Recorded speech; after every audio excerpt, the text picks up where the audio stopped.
উত্তর চব্বিশ পরগনার পর এবার মালদায় 2009-এ বাম আমলে প্রাথমিকে 250 শূন্য পদে নিয়োগের নির্দেশ দিয়েছে হাইকোর্ট।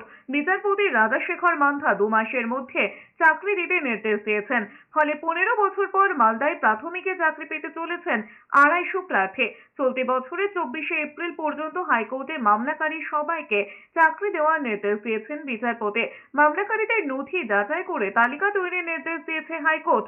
বাম আমলে 2009 সালে তৎকালীন বাম আমলে প্রাথমিক নিয়োগের বিজ্ঞপ্তি প্রকাশ করা হয়। তার ভিত্তিতে 2010 সালে পরীক্ষা হয়।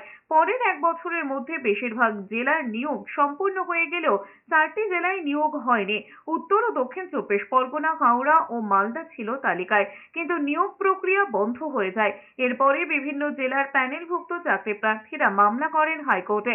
বিচারপতি উত্তর চব্বিশ পরগনা, মালদা মিলিয়ে এখনো পর্যন্ত 1150 জনকে 2 মাসের মধ্যে অবিলম্বে নিয়োগের নির্দেশ দিয়েছেন।